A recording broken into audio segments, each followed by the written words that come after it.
the prison that holds the most dangerous men in America. If you think you've seen darkness, you haven't seen ADX Florence. Before we begin, hit that subscribe button, because what you're about to hear isn't just a story. It's a warning.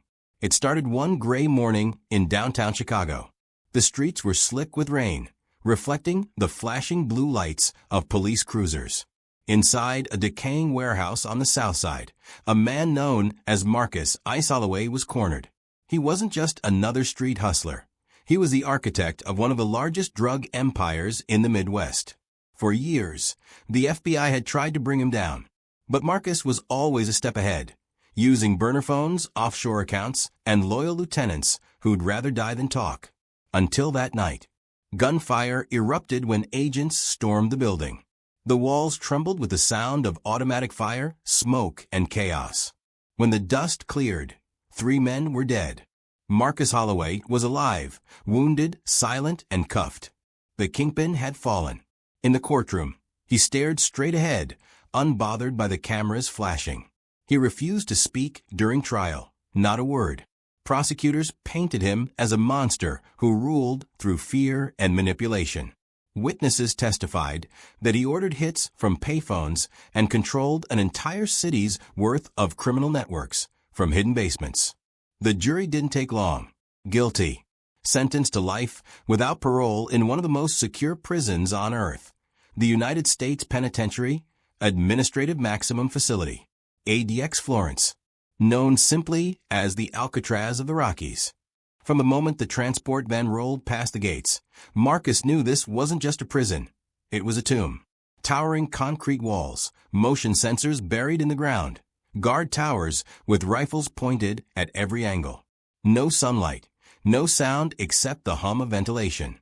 It was said that even time didn't move inside ADX. Every inmate here was a ghost of America's nightmares, terrorists, assassins, drug lords, serial offenders. The worst of the worst. And now, Marcus Ice Holloway was one of them. His cell was an 8 by 12 footbox, poured concrete, stainless steel toilet, a slit of a window facing the endless Colorado desert. 23 hours a day, he was alone. 1 hour in a small concrete yard, still alone. The silence was enough to drive most men insane. Some screamed into the walls until their voices cracked. Others stopped speaking altogether. But Marcus didn't scream. He watched. Every routine, every guard, every small detail that others ignored. He began to treat his confinement like a game of strategy, a mental chess match. He read law books, studied the Bureau of Prisons manuals, memorized patrol schedules. He used the silence not to break, but to plan. Rumors started spreading across cell blocks. Inmates whispered about the man in D Wing who never cracked. He didn't talk to anyone, but messages, coded, folded, and slipped through the cracks of laundry bags, began circulating. Somehow, from a box built to erase men, Marcus Holloway was communicating. One guard, new on rotation, claimed he caught Marcus whispering to the air vents. Another swore that during night watch, he saw flashes of reflected light, as if someone were using a mirror to signal across cells. No one could prove it, but the tension was real. By the 3rd year of his sentence, something strange began to happen. Inmates who had once been violent suddenly calmed. Trade networks stopped. Fights ceased in certain corridors. Even guards noticed the difference. It was as if Marcus had brought his empire inside. Through silence, routine, and intellect, he had found a way to command from within concrete walls. He had built a new hierarchy, one no one could see. The FBI started noticing odd financial transactions linked to his old affiliates. Cryptic letters sent to old associates that all seemed to trace back to one inmate in Colorado. The Bureau of Prisons intercepted every piece of mail, but Marcus's tone never changed. His letters were filled with philosophical musings, reflections on freedom, and the human mind under isolation. To the public, he looked like a reformed man. To law enforcement, he was something far more dangerous, a man who had learned to weaponize patience. Then, one night in 2015, during a routine check, a guard noticed something carved faintly into the wall above Marcus's bed. 6 words. Freedom begins where fear ends. It wasn't part of any gang code. It wasn't an obvious message. But within a week, the same phrase appeared, scratched into the cells of 5 other inmates across different units. The question rippled through ADX Florence. How were they connected? When officials traced the timing, they realized something chilling. Each inmate who carved the phrase had been transferred from a unit where Marcus had previously stayed. He wasn't escaping through walls. He was escaping through minds. As one investigator would later say, Marcus Holloway didn't break out of ADX. ADX broke into him. And just as officials began tightening his restrictions, cutting mail and visits, a coded message was intercepted from an external contact, hidden inside a legal document. It ended with a phrase that made the FBI reopen every file tied to him. Phase 2 begins now. What was Phase 2? No one knew. But within weeks, ADX Florence, the most secure prison in America, would experience something it hadn't seen in decades. And it all started with one man who refused to be broken. The silence inside the storm. They called it the incident. It started small, a glitch in the system that no one noticed. A single camera feed went dark in D-Block, where Marcus Ice Holloway was housed. It lasted only 12 minutes. But in ADX Florence, 12 minutes of darkness might as well have been an eternity. When the feed returned, everything appeared normal. Marcus was sitting cross-legged on his bunk, staring at the wall like he always did. The guards logged it, shrugged, and carried on. But by morning, the whispers started again, quiet, unnerving, like static in the vents. Inmates from C and D Block began acting differently. Their meal trays were left untouched. They refused showers, refused yard time, refused to speak. The guards thought it was coordinated defiance, some kind of protest. But there was no shouting, no violence. Just eerie, synchronized silence. That's when the phrase resurfaced. Freedom begins where fear ends. It was now etched across 5 more cells, written in soap scum on mirrors, scratched into meal trays, burned faintly into the foam of mattresses. It was spreading like a virus. The warden, Robert Keene, an old-school disciplinarian with 30 years of federal experience, ordered a full lockdown. Every inmate was searched, every object confiscated. Yet no one confessed, and no evidence led back to Marcus. But the pattern was impossible to ignore. Every block that Marcus had ever been assigned to showed the same symptoms within weeks: silence, order, obedience. The prison wasn't descending into chaos. It was organizing itself. Warden Keene couldn't explain it, but FBI analysts started referring to it as behavioral synchronization. They theorized that Marcus had created a psychological network, not through direct contact, but through observation, repetition, and coded behavior. ADX Florence was designed to break the mind. But Marcus had learned how to use its isolation as a tool, turning solitude into control. One agent described it best. He built a kingdom out of concrete and silence. Over the next month, internal reports recorded a 37% drop in violent incidents, a 50% decrease in contraband, and a strange new occurrence: inmates voluntarily cleaning their cells, following patterns Marcus had once displayed. Even guards began to notice his unnerving composure, the way he'd stand motionless during count, eyes focused, hands clasped. He wasn't just surviving. He was teaching others how to survive. But beneath the calm surface, something else was forming. During a scheduled inspection, technicians found a modified piece of reflective metal lodged behind an air vent in Marcus's cell. It was angled perfectly to bounce light through the ventilation shaft, reaching other cells down the corridor. It wasn't a weapon. It was communication. They removed it, placed him on disciplinary review, and cut all outside contact.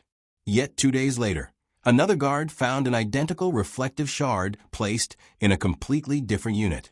The message was clear. Even when isolated, Marcus was still reaching them. Meanwhile, on the outside, investigators were tracking Marcus's former empire. His old lieutenants were either in prison or dead, but new money was moving, quiet wire transfers through shell corporations, all routing through small businesses in Denver, then disappearing offshore. Someone was keeping his network alive. When federal agents traced a payment trail to a Denver law firm handling prison correspondence, they found what they feared most: encrypted letters signed by an anonymous sender using legal mail to communicate with inmates inside ADX. The letters were written in a mix of legal jargon and Bible verses, each with subtle variations in spacing and punctuation. Code. Each line, when rearranged, formed instructions, movements, orders. Marcus wasn't running a drug empire anymore. He was building a belief system. Inside ADX Florence, he wasn't Marcus Ice Holloway. He was the architect. Agents moved to transfer him to even deeper isolation, a sub-level cell with zero access to other inmates. But by then it was too late. A week before the move, an officer on duty found a folded note slipped under the control room door. It was written in careful, deliberate handwriting. You can cage a man. You can't cage an idea. 2 days later, 3 simultaneous security breaches occurred across the facility. Cell locks malfunctioned. Yard gates opened out of sequence. Lights in D-block flickered off and on, pulsing rhythmically like Morse code. No one escaped. But that wasn't the point. It was a demonstration, a message that even inside America's most secure prison, Marcus still held power. When the system rebooted, his cell was checked immediately. He hadn't moved. He was still sitting cross-legged, eyes open, lips barely parted. The guard swore he heard him whisper something soft, almost inaudible through the intercom. Phase 2 complete. By morning, the FBI had taken full control of the investigation. Internal security teams combed through every wire, every server. They discovered that the malfunctions weren't hacks at all. They were human. Guards, staff, even maintenance workers had executed the sequence without knowing it. Each one acted independently, believing they were following standard procedure. Someone, or something, had coordinated them psychologically. That night, Warden Keene stared at the security monitor showing Marcus's cell. He leaned forward, whispering under his breath, "What are you doing, Holloway?" And on the screen, as if answering him directly, Marcus slowly raised his head and smiled for the first time in 7 years. What no one knew yet was that his influence wouldn't stay within those walls much longer, because the same code showing up inside ADX was about to appear outside. And when it did, everything the FBI thought they understood about control, loyalty, and the human mind would collapse. The man who controlled the silence.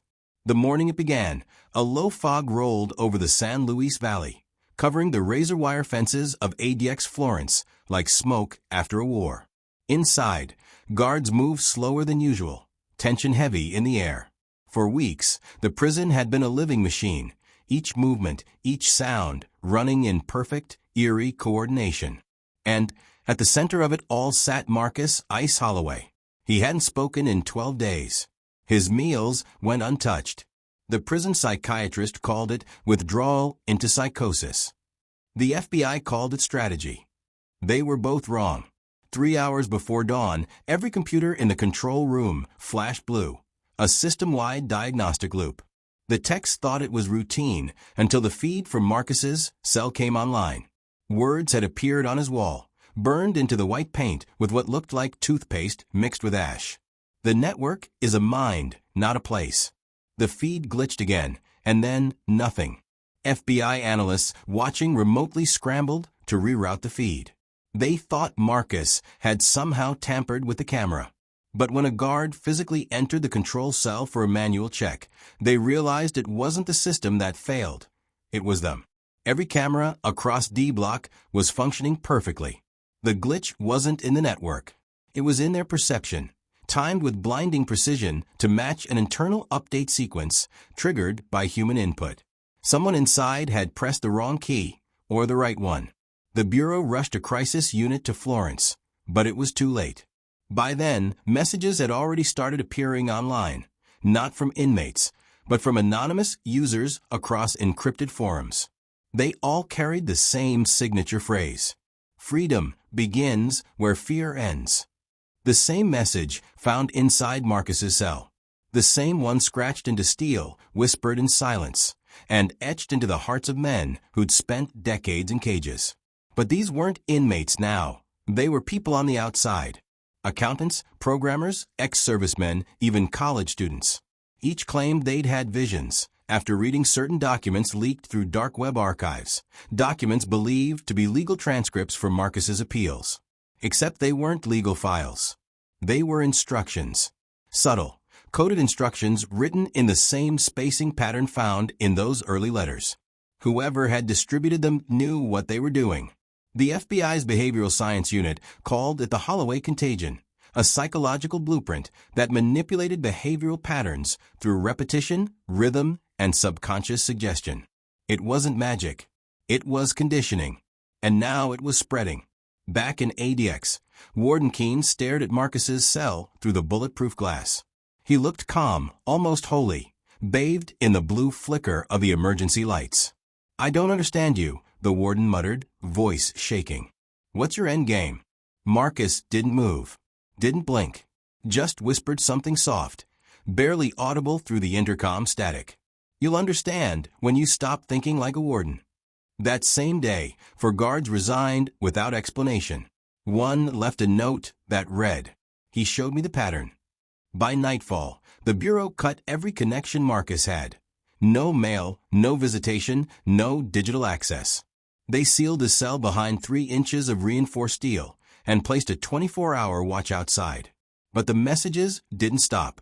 Videos began appearing online, grainy, handheld, time-stamped across different U.S. states. Each showed a flickering light pattern in an empty room. The rhythm matched the same Morse-like flashes that had once pulsed across the D-block hallway. One journalist described it as a psychological virus disguised as enlightenment. When investigators traced the source, they found something far more terrifying. Every video had been uploaded from devices that were never connected to the internet. It was as if someone or something had found a way to communicate without communication. The Bureau moved Marcus to Sublevel 5, a classified, soundproof cell built for zero sensory input. No light, no sound, no communication. For the first time, he was alone in the truest sense. And for a moment, silence finally returned to ADX Florence. But that peace didn't last. 2 weeks later, a power surge hit the prison. All external feeds went black. When they came back online, Marcus's cell was empty. No signs of escape, no tampering, no broken locks. Just a single sentence scrawled on the floor in dust. "You can't confine what has no walls." FBI units searched every corner of the facility, convinced it was a trick, maybe a substitution, maybe an internal leak. But fingerprints, DNA, even the weight sensors confirmed it. Marcus "Ice" Holloway was gone. Days later, strange reports surfaced across the country. A janitor in Detroit claimed his coworkers began acting in strange, synchronized patterns. A prison in California reported inmates whispering Marcus's old mantra during roll call. And in a small apartment in Chicago, a former FBI analyst opened his laptop to find an email with no sender, no subject, just 3 words in the body. Phase 3 begins. He stared at the screen, heart pounding, as the cursor blinked like a heartbeat. Then his lights flickered twice, slow, rhythmic, before shutting off completely. The next morning, the Bureau released a statement to the public denying any connection between the ADX incident and the online phenomena. But internally, every agent knew the truth. Marcus Holloway hadn't escaped ADX Florence. He had expanded it. Now, the walls weren't made of concrete or steel. They were digital, invisible, global. And for those who'd seen the pattern, there was no way out. Because once you understood his message, you were already part of it. Freedom begins where fear ends. And just like that, the man they tried to silence became the ghost in every system. If you think that story was intense, you're not ready for the next one. Hit subscribe, because the next time you log in, someone might already be watching.